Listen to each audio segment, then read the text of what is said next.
Qu'est-ce que c'est exactement la pression intracrânienne? En termes simples, c'est la pression à l'intérieur de ton crâne, causée par le volume combiné du tissu cérébral, du sang et du liquide céphalorachidien, ou LCR. Normalement, cette pression se situe autour de 7 à 15 mmHg chez les adultes en bonne santé. C'est comme la zone boucle d'or pour ton cerveau, ni trop haut, ni trop bas. Quand la pique se déséquilibre, les choses peuvent vite mal tourner, donc c'est très important en pratique clinique.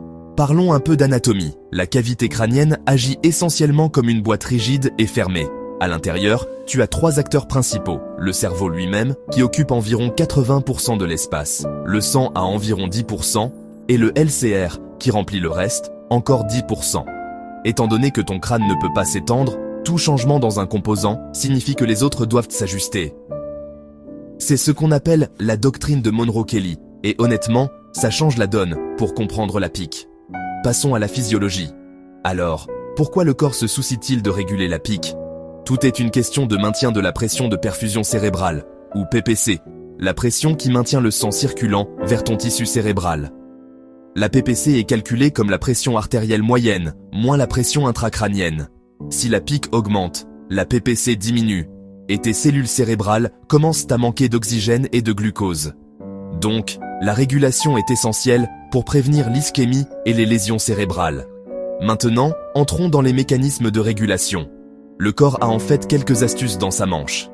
Premièrement, il y a le déplacement du LCR.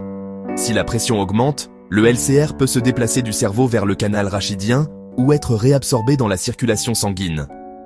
Ensuite, les vaisseaux sanguins cérébraux peuvent se contracter ou se dilater pour contrôler le volume sanguin. C'est ce qu'on appelle l'autorégulation. Mais il y a une limite à la compensation possible. Une fois que ces mécanismes sont à leur maximum, même une petite augmentation de volume, comme celle due à une tumeur ou une hémorragie, peut provoquer un pic important de la pique.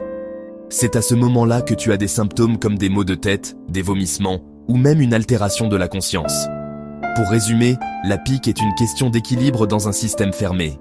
Le crâne, le cerveau, le sang et le LCR travaillent tous ensemble pour maintenir la stabilité. Mais si le système est dépassé, les conséquences peuvent être graves.